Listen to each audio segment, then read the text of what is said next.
This is the case of a 58 years old woman. In April 2008, for a headache, she underwent an MRI, which showed a tumor of the occipital lobe with hydrocephalia. A CT scan showed multiple pancreatic cysts and bilateral renal tumors. It was diagnosed as von Hippel-Lindau syndrome. The patient underwent surgery for the renal tumors and for the brain tumor, and follow-up pancreatic CT showed a modification in size and density of the cyst.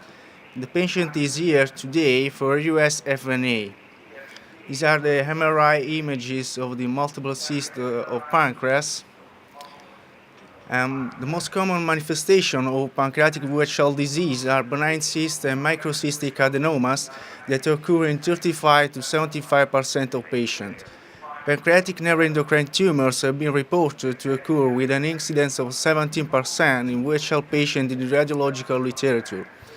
The gene for VHL disease has been localized to chromosome 3p25.5, and VHL disease-associated tumors including hemangioblastomas, renal cell carcinomas, pheochromocytomas, pancreatic microcystic adenomas, and endolymphatic sac tumors.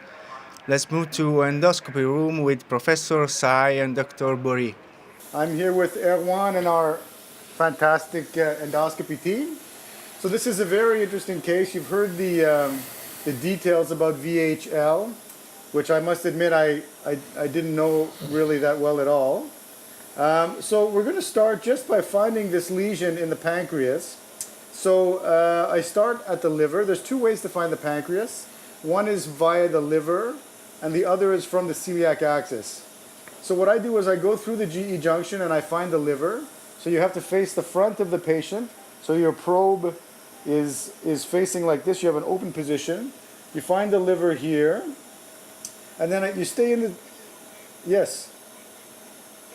Can I just point out that you actually are doing the conventional imaging appearance, so your needle will come out from the top left, because the previous top right. was the other way around. It'll come up here. To the audience. Mm-hmm.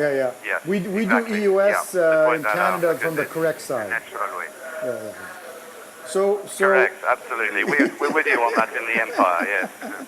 So here's the center of the liver. So here's one end of the liver, the proximal end of the liver over here. So come in the center, just start torquing, and with some time you start to recognize that this will become the portal vein here. Once you see the portal vein, just keep torquing, and I'm doing this all with one hand. Just keep the portal vein in view and relax your up down and follow the portal vein, and then just keep torquing. And you have no choice but to come to the pancreas. The portal vein comes here and splits into SMV and splenic vein. So this is by definition the confluence. You can see the nice grayscale Doppler, by the way. So this means we're pretty much at the genu of the pancreas right about here. And you can start to see some cystic structures. Your pancreas is very full of cysts. So now I just keep torquing. Now if you want to go out to the tail, I'm going to torque to the clockwise to the right. So I'm going to keep torquing. This is all pancreas here. And if we keep looking, there's multiple cystic lesions. Okay, hold on. Okay, there we go. Multiple cystic lesions, which all look sort of a mishmash of microcystic, macrocystic.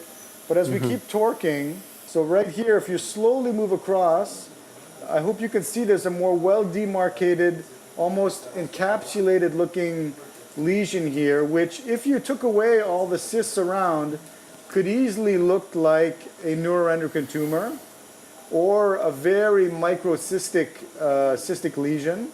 These patients are known to have microcystic adenomas as well.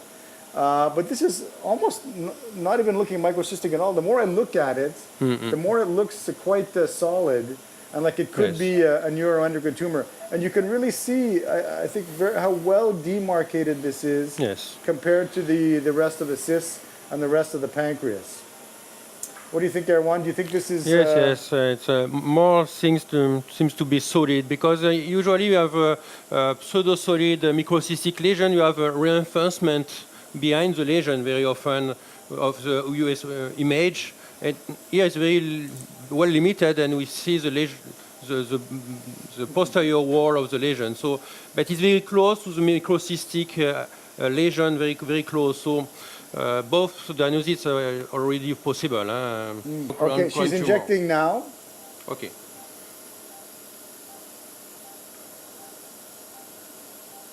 You can see the it, it's not enhancing. microbubble. A little bit. Remember microbubble in the normal parenchyma. You see all around the lesion the normal parenchyma enhancement, but nothing occur inside. And you have the reference picture here, and you have nothing inside. So it's not in favor to endocrine tumor. So we will do Nevertheless, the FNA then? Yeah, it's better to Okay. perform FNA because it's not normal parenchyma. So yes, for FNA now, I use, for all solid lesions, I use only the 25 gauge now, regular 25 gauge. I take away the stylet, I use no more suction. So I think that we're needlessly complicating FNA with the suction and the stylet because it really makes no difference. So by taking away the suction and the stylet, the nurse has much less work to do. And the images are just nice there. Hold on. Okay. And so to minimize the risk of tumor seeding, what I will try and do is go through the wall only once. So I'll go through the wall. Okay, so I'm through the wall. I'm in the lesion. I will go back and forth. It's quite mobile, huh? It's quite mobile. And then I'll try to come back a little bit. Stay behind the wall. This is really mobile. Hold on. Okay, it's really quite difficult to stay in position here. I can hold. Yeah, I think it's more that okay, so, but it's very, very mobile.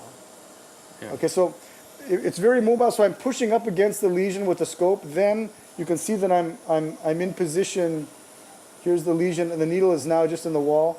Now I'll quickly go in and try and stab through. There we go. Try to pull back slowly, staying behind the wall.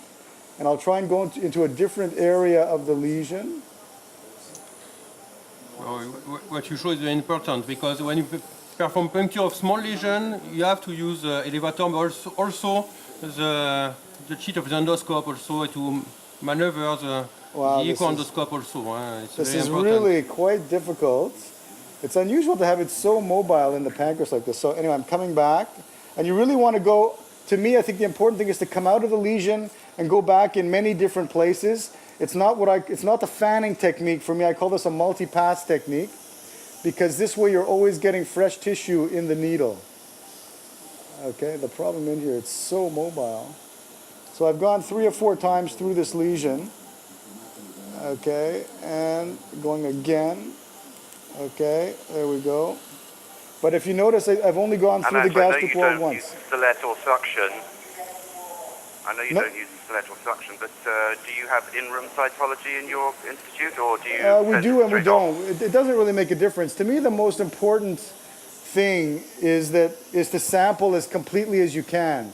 Because even if I have a cytologist in the room, if he tells me what I'm doing is negative, but I've sampled as aggressively as I can, it doesn't make a difference, you know.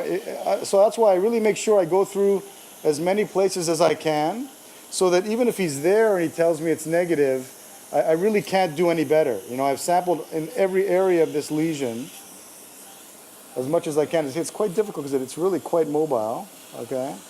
So having the cytologist is convenient in that you get an answer more quickly, but in the end, I think if you sample aggressively as you can, whether or not he's there, it doesn't really improve the yield.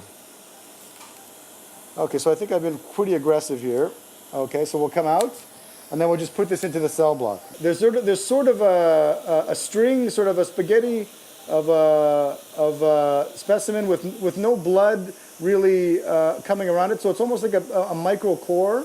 This could all be blood, but I think what's nice about this specimen is that there isn't a lot of free blood floating around. And this is the type of specimen you get usually with this multiple pass, no stylet, no suction technique, because it reduces the blood and you get primarily tissue from the very first time you put the needle in. I think we have to move on. Thank you for your attention. Thank you.